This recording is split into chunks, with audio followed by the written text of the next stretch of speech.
पहरेदारी राजा हरिश्चंद्र कर रहे थे। तो जैसे ही रानी तारा पहुंची मरघट पर, अब आधी रात का समय है, हरिश्चंद्र ने देखा कि कोई लैस लेकर के आया। तो हरिश्चंद्र पास में आए, बोले कौन है? अब रानी तारा अपने हाथों में अपने बेटा की लैस को लिए हैं। हरिश्चंद्र पास में आए। हरिश्चंद्र के ऊपर इतनी कमजोरी है कि रानी तारा को पहचान नहीं पाया। हरिश्चंद्र ने जवाब दिया, कौन हो तुम?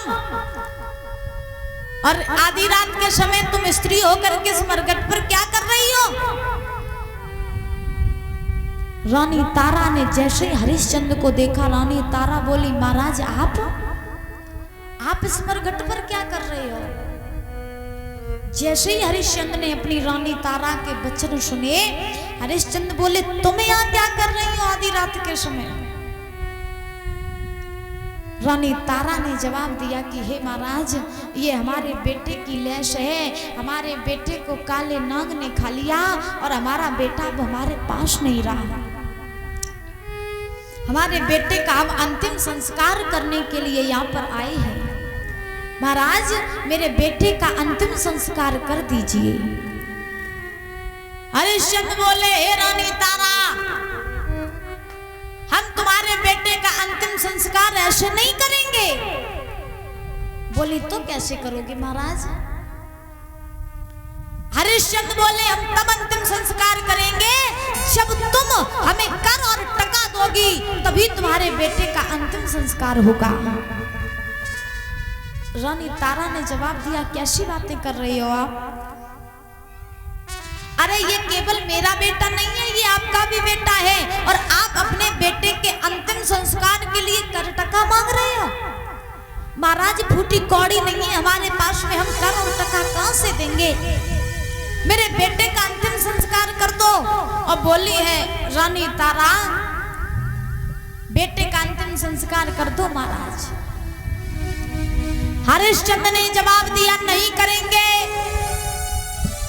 क्योंकि हम धर्म में फंसे हुए हैं और हमारे मालिक का ये आदेश है कि जब तक हम किसी से कर और टका ना ले लें, तब तक किसी लाश को ना जलाएं। इसीलिए जब तक कर और टका नहीं दोगी, तब तक लैस नहीं जलाई जाएगी। और रानी तारा, आज तुम कह रही हो कि हम धर्म में फंसे हैं, तुम उस दिन की याद करो जब नदी पर तुमने मेरा घड़ा नहीं उठवाया था। तब तुम धर्म में फंसी हुई थी।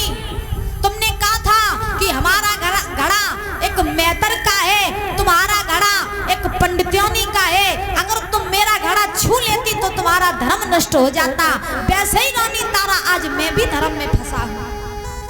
अगर मैंने बिना कर टका लिए तुम्हारे बेटे की लैस जला दी तो मेरा धर्म नष्ट हो जाएगा। इसीलिए कर टका दो और लैस जला दो।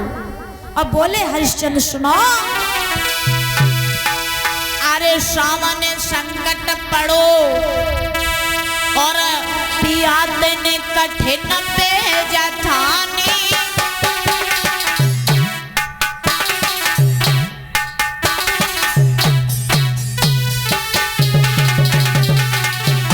बोले हरिश्चंद्र, सुनो, अरे सामने संकट पड़ो, लेन देने कठिन भेजा थानी। और कफन देव का हाय ले सको, तारा देव कटरानी।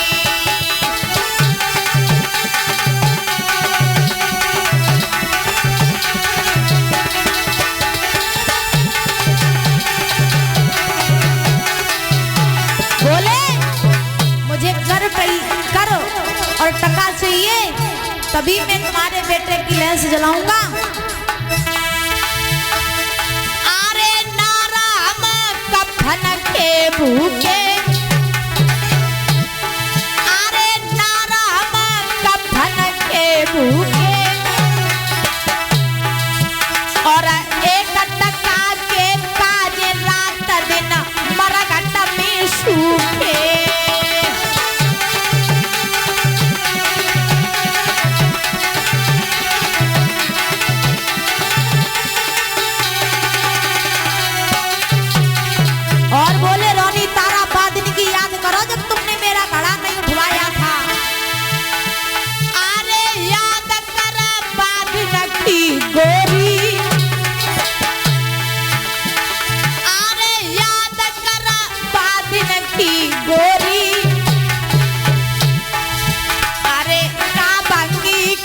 सुता गगरिया लाए थे तोरी।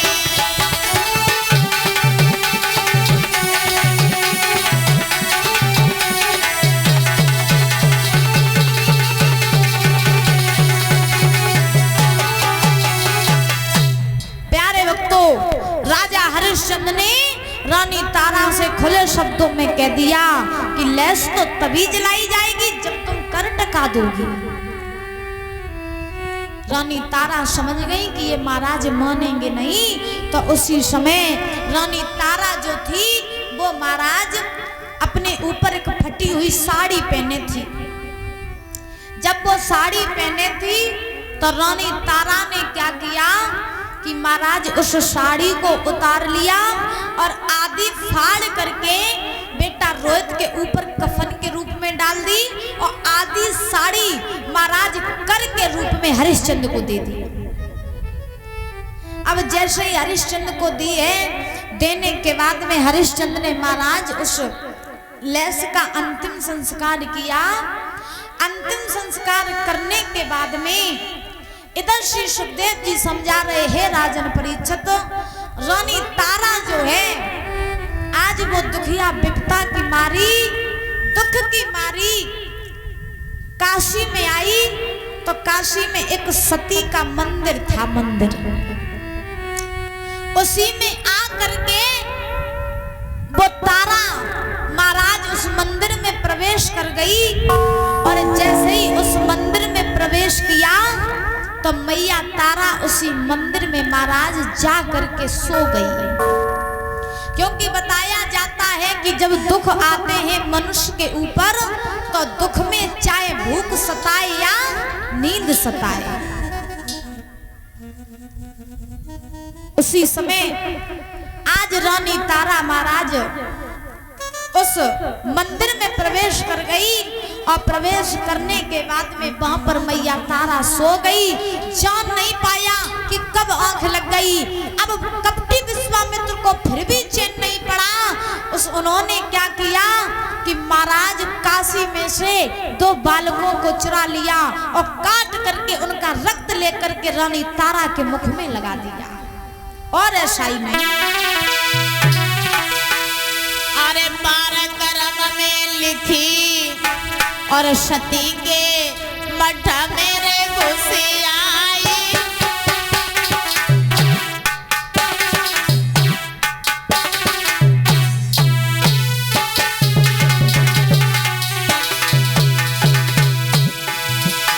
अरे 12 कर्म में लिखी सती के मठ मेरे घुसे आई और सुख की आई गई नींद सोई गई विपता की मारी।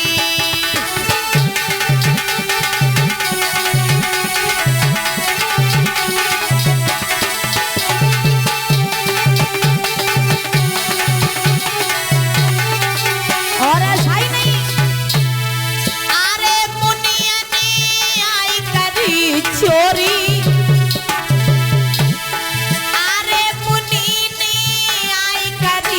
चोरी तो बालक लए चुराए उम्र कछु बचन की थोरी।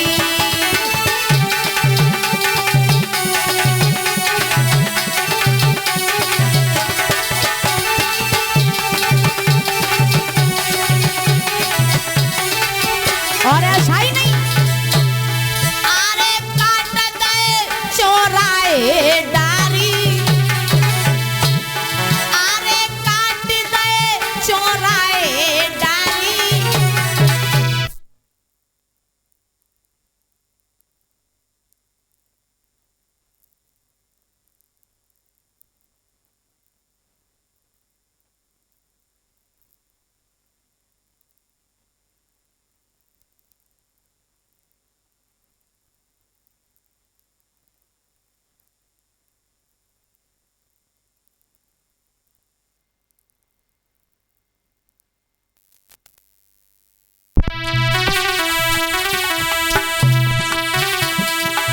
ऐसा ही नहीं,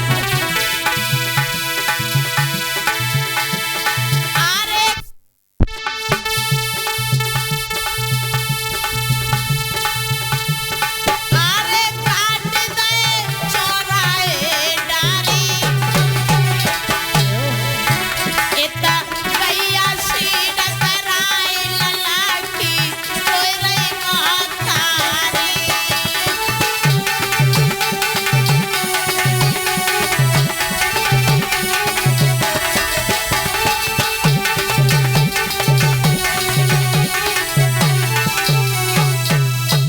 जैसे ही वो मैया मंदिर में जाकर